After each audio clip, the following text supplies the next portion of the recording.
हम दुआ की जानिब बढ़ेंगे और यकीन आप लोगों को इंतज़ार भी होगा, वक्त काफ़ी हो चुका है। लेकिन नूर बेटा 3 साल मुझे सुंदर फाउंडेशन में हो गए हैं और 3 साल मुझे आपका भाई बने भी हो गए हैं। आपके वालिद साहब से 3 साल से मैं सुनता आ रहा हूँ कि 4 साल लगेंगे कुरान हिफ्ज़ होने में। 4 साल का मुझे बहुत इंतज़ार है मोहित। इन 4 साल के बाद हम यकीन बहुत बड़ी तकरीब करेंगे, सबको बुलाएंगे।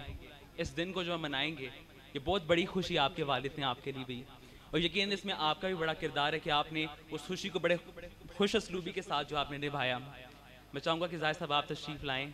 और ये ऐसे लम्हात थे कि मैं आज भी बोलते बोलते थोड़ा सा इमोशनल हो रहा हूँ उस तरह से। जब भी हम आपका जिक्र करते थे और उस दिन के बारे में सोचते थे कि वो दिन कैसा होगा, हमारी आंखें नम हो जाती थीं, हमारी आंखों से आंसू गिर जाते थे।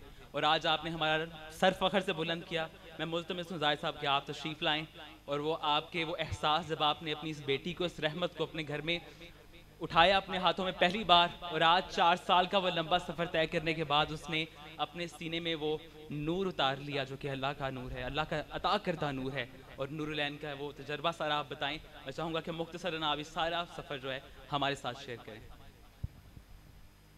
आउज़ुबिल्लाहि मिनश्शैतानिर्रजीम बिस्मिल्लाहिर्रहमानिर्रहीम। आज पहली दफ़ा मुझे बोलते हुए मेरी आवाज़ जो है वो शायद मेरा साथ नहीं दे रही, क्योंकि अभी मोहित ने कुछ थोड़ा सा आपको बताया भी है। मैं यहाँ पे जितने भी लोग बैठे हुए हैं उनको अपना थोड़ा सा एक्सपीरियंस बताना चाहूँगा। पहले तो सॉरी,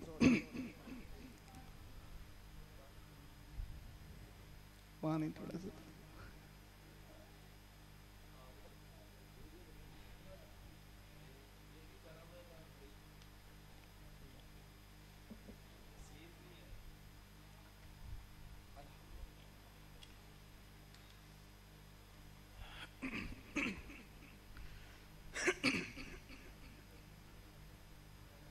जिस तरह कि मोहित ने अभी बताया कि 12 साल पहले जब मैंने नूर को अपने हाथों में लिया था, तो शायद ये फैसला उसी टाइम हो गया था कि ये शायद हिफ्ज़ करेगी। लेकिन हर बाप की तरह, हर वालिदैन की तरह जो भी यहाँ पे बैठे होंगे, एक बहुत सारे तहफ़्फ़ुज़ात होते हैं कि बेटे को या बेटी को इस तरफ लेके जाएंगे तो वो दुनियावी तालीम में पीछे रह जाएगी या पीछे रह जाएगा।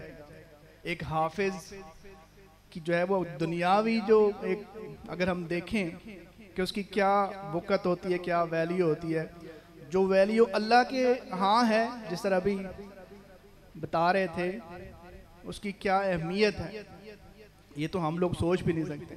लेकिन बदकिस्मती से हमारे माशरे में ये चीज़ें जो है वो उस तरह से नहीं है जितना होना चाहिए। आप लोग पता नहीं मेरी बात से इत्तेफाक करेंगे या नहीं करेंगे, लेकिन मुझे भी तहफ़्फ़ुज़ात होते थे कि मैं ये स्टेप लेने लगा हूँ तो पता नहीं क्या होगा। फिर मुझे मेरे दोस्त हैं, अभी मैं उनका नाम भी लेना चाहूँगा, आरिफ मीर साहब हमारे ब्लड डोनर भी हैं, वो जो है वो उनके बेटा और बेटी इसी स्कूल में जो है वो उन्होंने हिफ़्ज़ किया। तो वो एक दिन मेरे पास आए ब्लड डोनेट करने के लिए, तो बातों से बातें चली और मैंने उनसे पूछा तो उन्होंने कहा कि मेरी बेटी जो है वो हिफ्ज़ कंप्लीट कर चुकी है और बेटा भी करने वाला है। तो मैंने कहा अरे भाई आप तो मतलब इतने पढ़े लिखे हैं और आप तो जाहिर बात है बाकी लोगों की तरह भी आप इस तरह इस पोस्ट पे हैं, आप सोच रहे होंगे कि मेरा बेटा या बेटी भी उस पोस्ट पे जाए, तो आपने ये किस तरह डिसीजन लिया। उन्होंने कहा कि इकरा रोज़ुल अतफ़ाल में सबसे पहली बात तो ये है कि ये लोग बच्चे का साल नहीं ज़ाया होने देते। जिस तरह ये सबसे जो बड़ी बात जो मुझे अट्रैक्ट की उस वक्त कि बाकी बच्चे जिस उम्र में 16 साल की उम्र में अगर बाकी बच्चे मैट्रिक करते हैं तो ये बच्चे नाजरा हिफ्स के साथ मैट्रिक भी करते हैं। तो ये बात मुझे उस वक्त बड़ी वो लगी, मैंने कहा मैं डेफिनेटली जाऊंगा। और जब मैं वहाँ पे गया और ये सारी चीज़ें हुई तो मैंने अल्लाह का शुक्र अदा किया और मैंने ये स्टेप लिया। मैंने नूर को जो है वो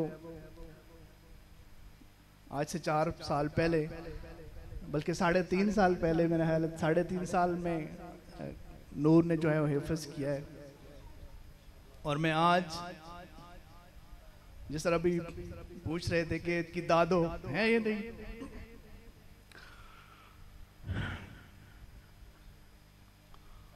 कहीं इस टाइम वो लोग ज़रूर देख रहे होंगे कि आज अल्लाह ताला ने हमें इतना बड़ा दे दिया।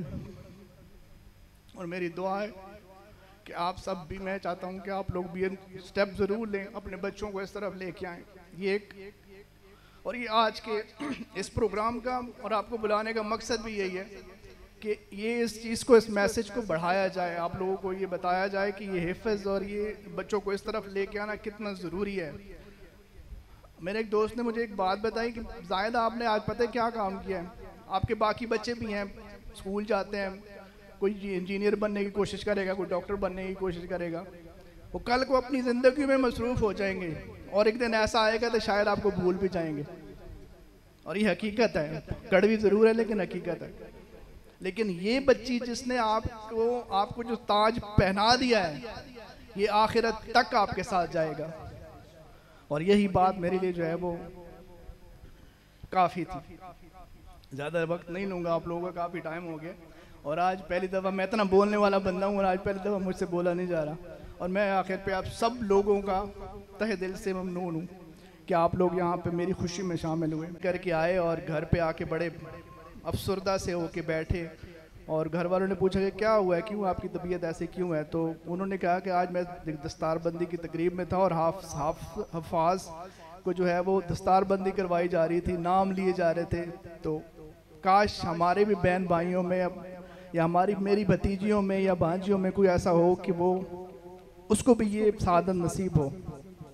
तो शायद कहते हैं कि अल्लाह ताला एक जो कबूलियत की जो घड़ी होती है वो शायद एक ही होती है, और वो कबूलियत की घड़ी थी। आज मैं प्राउड फील कर रहा हूँ कि यहाँ पे मैं बता सकूँ आप लोगों को कि सिर्फ नूर नहीं बल्कि यहाँ पे आबिद भाई बैठे हैं, इनकी बेटी मेरी भतीजी अक्सा, वो भी हाफजा है, आसिया वो आलमा है, मेरी भांजियों में बरीशा आलमा है, तूबा आलमा है, आसिम यहाँ आया हुआ है मेरा भांजा हाफिज है, और कोई भूल तो नहीं रहा मुझे।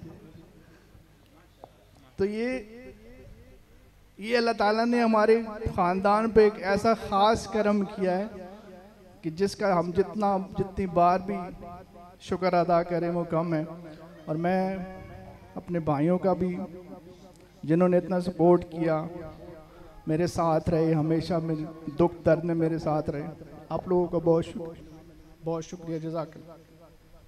और स्पेशली कारी नुमान साहब जिन्होंने नूर को हिफ्ज़ करवाया है, आसिफ साहब जो कि इस इदारे के सरबराह हैं, मैं इनका तहे दिल से ममनून हूँ सर। आप लोगों का बहुत शुक्रिया, आप लोग मेरी खुशी में शामिल हुए और नूर की तरह के और कितने बच्चों को जो है वो आप हिफ्ज़ करवा रहे हैं। अल्लाह ताला आपको इसका अजर अज़ीम अता फरमाए। जज़ाकल्लाह।